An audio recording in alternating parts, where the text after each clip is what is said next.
I'm an adult and I'm a gamer. When I was a kid, I remember like my parents or other adult people or even other kids like talking about the idea of growing out of video games or stopping playing video games at some point in my life. Like I will.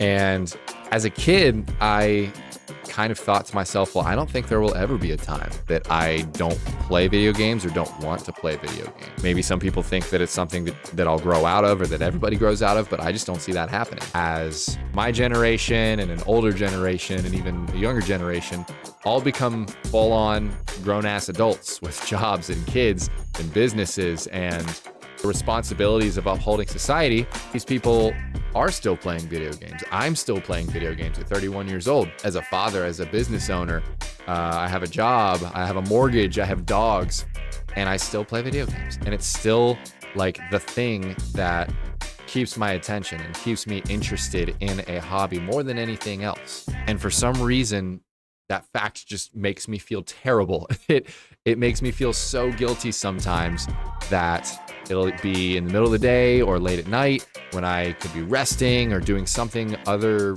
than playing video games, something more productive. And the one thing that I want to do is come in here and spend some time at my setup playing Hades 2 or World of Warcraft or any other game that I'm currently enjoying. So it's always this like battle in my head of video games are for kids. I mean, I remember the first console that I remember bringing home was an N64. And me and my dad and my brother went to the store and we got it in a box and it had all the 90s colors on it. And I think it came with Super Mario 64. And it just felt like a magical moment. I remember getting our first Xbox and booting up Halo 1 for the first time after hearing so much about it and having an amazing experience there. And these were all experiences I had as a kid. So it felt very clear to me at the time that gaming is for kids. It's a childish hobby. But then on the other side, especially in modern gaming or gaming of the last 10, 15 years, gaming is such a narrative and experiential art form that can achieve more than your more classically recognized mediums of entertainment and art. Let's take a minute and like define what makes a video game in terms of artistic expression. Video games involve elements of visual design. You've got your graphics, you've got your artistic style, you've got your symbols and your imagery. Video games also incorporate heavily elements of sound design, sound effects, music production, voice acting talent. In many games, there is the element of narrative and storytelling, which again can also include those performances by voice actors or motion capture talent. It should be bigger. You've got the gameplay itself, the mechanics, the experience, how the programmers and creative minds behind a video game took this story and world and took you and married the two. And then, of course, there's like the potential for community engagement and interaction and involvement with other people having that experience alongside you during that exact artistic piece rather than after or in critique or analysis later. So when I look at video games and I think about them in the context of feeling guilty for indulging in a video game for an hour or 2 hours at the end of a long day, it's helpful for me to reflect on, well, what are some other respectable ways to spend leisure time in the consumption of media and entertainment? First one that comes to mind, movies and TV, right? Let's break down the elements of what makes movies and TV artistic creation that it is. Like video games, you've got elements of visual design. You've got the cinematography, you've got artistic style, imagery, symbols, set design. You've also, of course, got your sound and music design.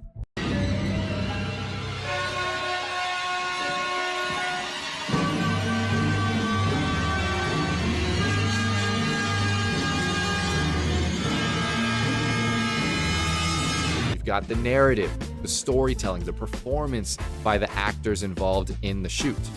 This is not myth. But what don't you have? Those mechanics that take the viewer, the experiencer, and plant them firmly inside that story, inside that narrative, that world, that experience. What about literature? An art form that has far outlived the prior two, video games or TV and movies. Literature focuses on storytelling, world building, often done to a greater degree than the prior two could ever achieve, and then a reliance on imagination. You're reading these descriptions of the world and characters and situations and sights and smells and sounds, and you create that in your own mind in terms of your perception. So there are some things that each sort of entertainment media contain that the others don't. I'm not here to say that video games are better than movies and TV or better than reading a book. But what I am saying is, in terms of my own personal guilt, and maybe yours, for spending time in your adult life playing video games, isn't it all kind of the same? In the case of fiction, isn't video games, movies and TV, literature, it's all just people making imaginary situations, settings, stories, characters, and then translating that in a particular way using these mediums to us, the consumer. And if that's the case, what makes video games any less respectable than a book or a movie or a killer TV show? If there's value to be found in one form of media and entertainment, there's value to be found in all forms of media and entertainment. And to diminish one because of the context which we have attached to it over time, whether it's because of personal biases or experience or just society's expectations for how an adult person ought to live. Sometimes I'll start a sentence and I don't even know where it's going. I just hope I find it along the way. Like an improv conversation. Improvisation. I totally forgot where that sentence was going. But I think you get what I mean. This is the side effect of being a 31-year-old parent, adult, business owner. It is 6:17 p.m. and I could probably go to sleep on that couch right now. But I wanted to make this video, damn it, so we're here and we're doing it and we're gonna struggle through it together. Gaming has grown with us, for those of us who started gaming as kids. With that growth comes financially stable adults who are willing to pump their money into this hobby of video games to create industries, jobs, culture. And with that growth comes some growing pains of poorly run companies and shady monetization practices within video games, and search for balance between what we as consumers think we deserve and what would be best for the industry and what will keep these businesses running so they can continue to make video games. My whole point of this video, which is really just me kind of talking to myself, is this. It is so easy to believe that if we aren't spending our adult time doing exclusively adult things like working or cleaning or optimizing or planning or whatever, that it's a waste of time, that we're wasting our value as a person, or we are wasting our capacity to optimize our own lives and the lives of those around us, of course. But the human experience is one that craves artistic expression. It craves an exploration of both the imagination, what we can create, and also that joint experience with other people.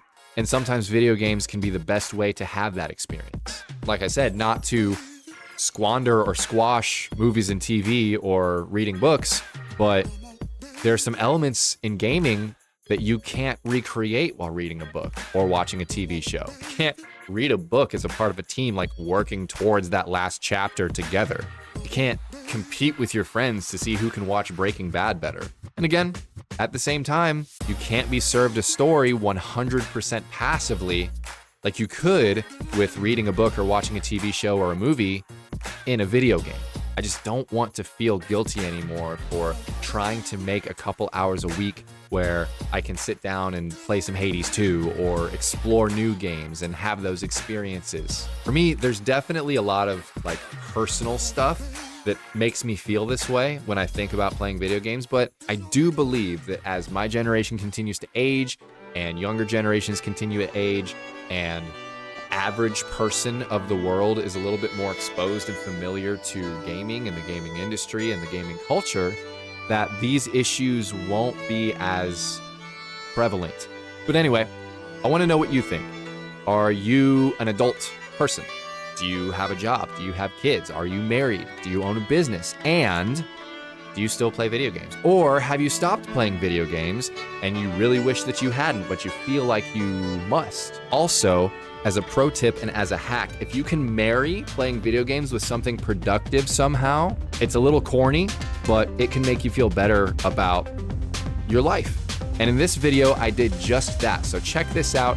It's part 1 of a new series that I'm doing, and it's really just me in a lot of pain while I play World of Warcraft.